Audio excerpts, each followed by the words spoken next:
Maksudnya kalau bicara Bojan Hodak, karena kan ini pelatih yang yang ekspresif. Ya what you can expect dari orang yang lahir di Balkan di era pecahnya Yugoslavia. Kemudian dia keras. Banyak yang nggak tahu dia itu militer. Bapaknya juga tentara. Jadi tentara lahir di daerah konflik seperti Yugoslavia. Ya kebayang kan? Kebayang kayak gitu. Hodak satu kubu mungkin dengan Mourinho, dengan Luis Enrique, dengan Pep Guardiola, yang berapa kali mungkin kita sempat lihat juga di ruang ganti, ngamuk-ngamuk juga 11-12 sama dia gitu. Jadi ya.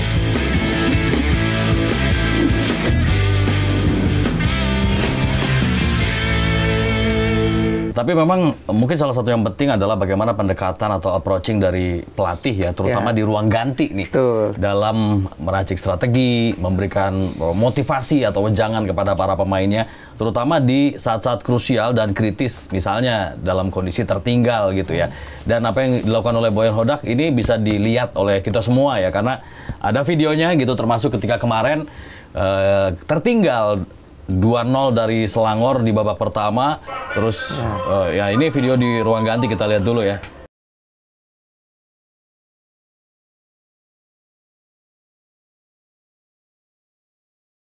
Nah, Luciano Goicoechea bilang bahwa Bojan agak lebih agresif kemarin katanya di ruang ganti. Nah, kita tadi udah lihat. Menurut kalian gimana pendekatan Hodak atau cara Hodak untuk memompa motivasi para pemain Persib? Ini masih lebih kurang agresif dibandingkan yang tahun lalu ya. Tahun lalu itu City ya? Sampai banting-banting. Waktu lawan Lion City itu sampai banting-banting botol segala macam itu. Dan tapi hasilnya Persib pas keluar dari turun minum itu kayak betul-betul maung gitu loh. Maung yang bangun tidur lah ibaratnya. Betul.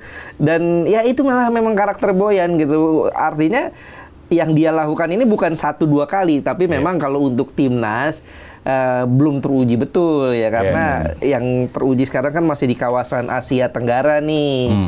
Kalau dia naik levelnya ke Asia secara global aja, Asia yang lebih luas aja, apakah nanti kalau seandainya Persib ketemu Gamba Osaka misalnya, apakah bisa bagus juga, menang juga? Nah, itu kira-kira kapan tuh kita bisa lihat kita ini knockout? Kan kalau kita lolos knockout kan bakal ketemu tim-tim kuat dari Jepang. Betul. Nah, itu menarik tuh. Mungkin bisa jadi bisa misalnya sekarang keyakinan kita untuk melihat dia melatih timnas mungkin 40%.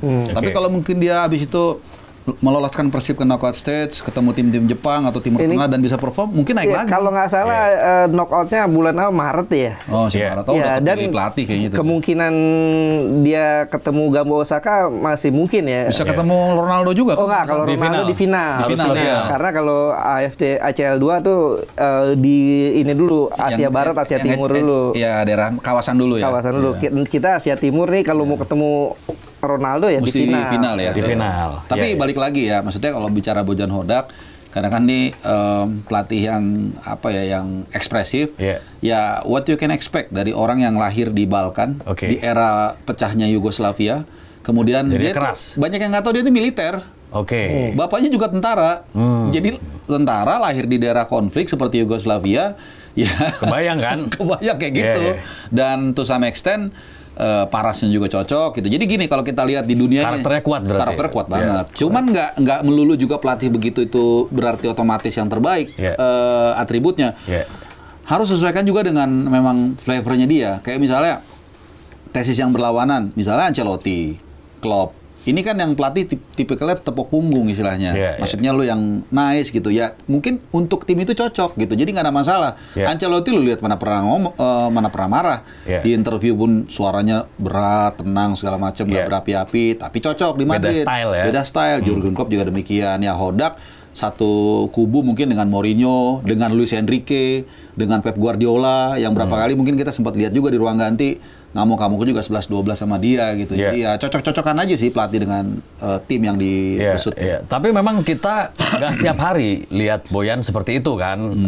Kadang ya biasa aja gitu. Mungkin dengan karisma yang dia punya, bahasa verbal juga yang bagus gitu. Tapi memang dia tahu kapan saat yang tepat untuk mengeluarkan gaya tadi ya. Ketika saat-saat memang dibutuhkan. Iya, gue kan suka nonton film Narcos ya. Iya. Ya, tapi pantas Bapak backsoundnya pakai itu ya, pakai intronya Tuyo. Iya. Jadi di situ kan ada si tokoh utamanya ini kan si Pablo ini kan. Dia segitu aja, dia kadang-kadang bilang ada saatnya kita agresif, ada saatnya kita tenang juga gitu. Jadi walaupun dia punya karakter pembawaan seperti Hodak ini keras, ya bukan berarti setiap mau makan, ayo makan gitu, nggak mungkin, nggak harus setiap saat juga marah. Memang bener yang lu bilang, kadang-kadang pasti dia juga tahu psikologis pemain, itu yang paling dipentingin kan. Jadi sekali lagi flavor itu tiap pelatih punya gaya masing-masing. Tapi yang terpenting adalah misalnya contoh, gue deketin pelatih nih dulu. Fat, lu lagi pulang dulu aja liburan 2 minggu. Kenapa coach? Ya udahlah, gue tahu lu punya masalah. Lu kan seneng digituin.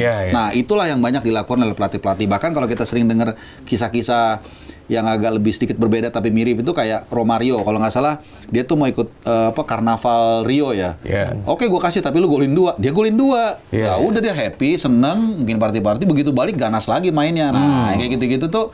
Jadi pelatih itu bukan hanya tahu ini gerak ke kiri, gerak ke kanan, 4-3-3 segala macam, tapi bagaimana justru yang paling penting adalah secara psikologi. Karena apalagi udah di level atas, secara kemampuan individu, memanam pertandingan, mereka kan sudah oke semua. Tinggal bagaimana memotivasi mereka, menyentuh ini mereka. Dan salah satu pelatih yang jago itu seperti itu yang gue tahu Mourinho. Makanya pemain-pemain yang diasuh dia rata-rata bilang, saya rela mati 2 kali buat dia gitu. Oke. Ini menarik nih, ketika Bung Harpa bilang bagaimana pendekatan yang benar-benar spesifik kepada setiap pemain. Kan ini personal banget ya, beda treatmentnya gitu. Mungkin ini juga bisa dilakukan, kayak David Moyes misalnya, dia ke Grealish, yang pemain yang misalnya abis flop ya. Si David Moyes pengen meningkatkan motivasinya dan pengen mengeluarkan kemampuan terbaik, karena dia tahu kemampuan dia tuh bagus gitu loh. Dia cuma ngomong, lo masuk, lakukan apa yang pengen kamu lakukan. Udah, nggak kasih banyak instruksi, udah suruh bersenang-senang di lapangan gitu. Terus ada lagi misalnya kayak Luis Felipe Scolari gitu kan. Dia Big Phil. Iya, dia ke Ronaldinho, Ronaldo, Brazil ya. Adriano, Kakak. Ngumpul berempat, karena terornya gitu kan. Setiap kali Brazil mau bertanding sama tim lain, berempat ini pasti ngumpul supaya kasih teror ke tim lawan. Ketika ngeliat, bintang-bintang pada ngumpul, lagi rapat nih, bahaya nih, kita bakal digempur. Itu sengaja mereka begitu. Nah, si pelatihnya bilang, kalian main sesuka hati kalian.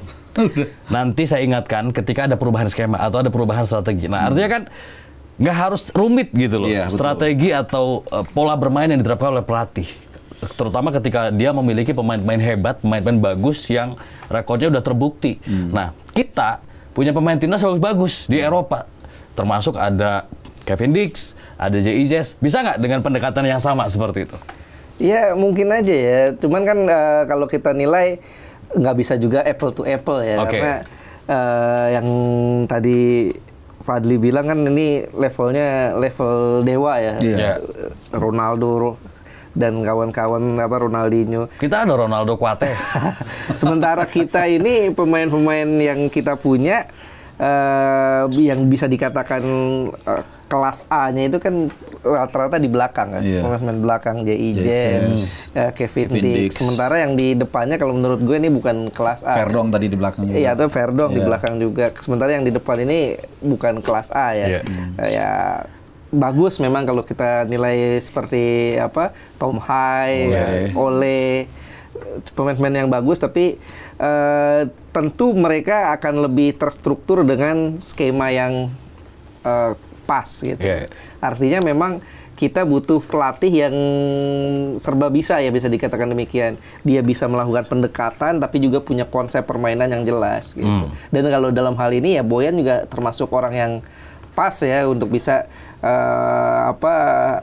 pegang tim seperti timnas dengan pemain-pemain yang ada, tapi memang balik lagi untuk level Asia ke atas gitu, level Asia Tenggara it's okay lah. Tapi Asia keseluruhan ini masih belum terbukti. Nah, tadi juga nambahin ya. Tadi gue sempat mikir ya, sebenarnya November ini kan gue agak menyayangkan nggak ada FIFA Matchday Senior gitu. Karena sebenarnya ini bisa dijadikan ajang untuk konsolidasi dan juga rekonsiliasi. Betul. Rekonsiliasi artinya hubungan komunikasi kan, federasi dengan fans yang memang lagi agak kurang kondusif. konsolidasi juga untuk tim nasional ini supaya ini kan masih lama lagi nanti Maret baru ada kan. Nah, tadi selain ad interim siapa namanya Zwiers dan juga Jordi Cruijff, apa nggak bisa? Gue nggak ngerti ya, si Bojan Hodak disuruh megang nih untuk 2 FIFA Matchday. Nggak tahu memungkinkan. Kalau nggak salah di Kamboja pernah deh kayak gitu sih yang itu bisa ya. Kita juga pernah dulu waktu Jackson, Jackson sama Rahmat Darmawan. Bisa juga kan? Partai berapa itu? Iya. Pernah bisa juga cuma kan? satu pertandingan itu. Nah, siapa tahu Arab Saudi. 2 pertandingan di GBK nih. Dengan Jackson. Iya, dengan catatan komunikasinya bagus dulu. Makanya ini kan gue sayangkan waktu preskon ketum itu hari. Kenapa nggak ngomong dari kemarin ya? Kali nggak kepikiran kemarin. Kan ngajak ngomong sama influencer yang beda. Coba kalau ke gua sama Ais. Ya kan bisa juga salah satu. Dan sekali lagi ini kan kita udah paham ini lokal sekaligus untuk menggrab fans Grab dari apa Gojek untuk bisa melihat kira-kira sentuhan Bojan ini gimana sih November sementara aja gitu. Ya kan sekaligus untuk ajang rekonsiliasi. Sekalian test drive juga ya. Test drive juga, siapa tahu cocok. Kalau cocok kan gua rasa kalau untuk Hodak sendiri yakin gua kalau dipanggil dia pasti bangga lah. Dia ngelatih timnas Indonesia yang lagi hype-nya lagi tinggi. Hype-nya lagi tinggi dan targetnya sekarang udah lolos Piala Dunia sih. Nggak mungkin nggak mau dia mah. Pasti mau. Ya kalau untuk Bobotoh mungkin ya benar dibutuhkan keridoan untuk lepas. Tapi mau lah gue rasa walaupun berat mungkin. Iya. Tapi balik lagi nih. Menarik dengan tipikal Boyan yang tadi ya punya gaya sendiri, punya karakter sendiri. Kira-kira pemain-pemain Eropa Kevin Dix atau mungkin bahkan Miss Hilgers yang nengoknya ke gua kalau Hilgers. Karena gua habis dari Haris, masa gua ke Haris terus kan mungkin.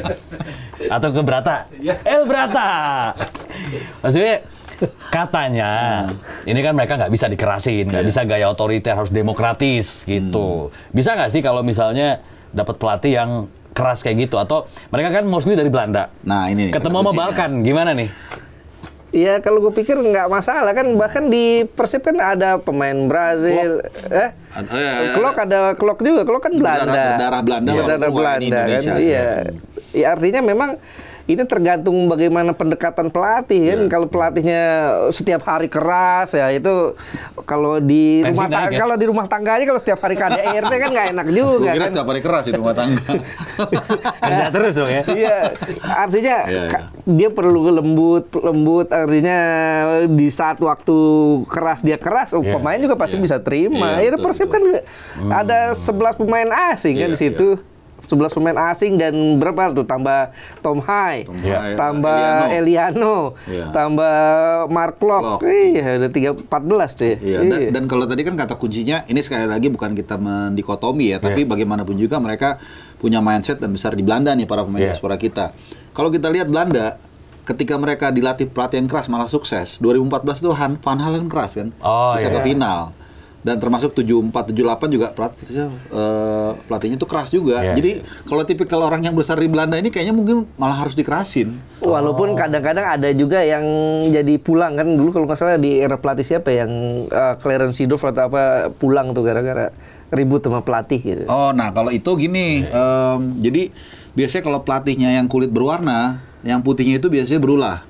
Tapi kalau pelatihnya yang putih, nanti yang berwarna, pemain yang berwarna ini biasanya berulah. Ini kata temen gue ya. Dan yang kedua antar kedaerahan itu masih kuat, terutama Rotterdam. Rotterdam ini kan paling agak beda sendiri kan. Jadi kalau pelatihnya itu pengumuman pemain nih, wah nggak ada pemain Rotterdam, bukan tim nasional kita gitu. Mereka tuh kayak gitu-gitu juga mirip-mirip kayak kita karakternya. Jadi mesti agak malah sebenarnya ya kesimpulan gue sih dikerasin tapi yang proporsional kata Ais bilang kan juga nggak mungkin juga dia tiap hari teriak-teriak terus kan. Orang gila. Kalau makan kambing kali. Iya, urusan kayak gitu. Bisa dikerasin apa enggak ya? Lihat aja Persib lah. Persib kan udah gambaran miniatur timnas itu. Pemain bagus lah. Bagusnya. Iya. Oke. Artinya mungkin kalau gua boleh simpulkan ya, kita bertiga nih mungkin sepakat ya bahwa Boyan sangat layak. Sangat kita pengen juga sih timnas dilatih Boyan Hodak. Dilatih Boyan. Tapi entah kapan timingnya dan entah juga apakah Persib akan melepas atau memang PSSI-nya juga akan memilih Boyan Hodak. Dan plus teman-teman juga redo nggak gitu ya Boyan Hodak. Boleh komentar ya. Menurut kalian gimana? Apakah Boyan boleh untuk melatih timnas? Redo nggak? Ikhlas nggak? boleh ikutan komen ya.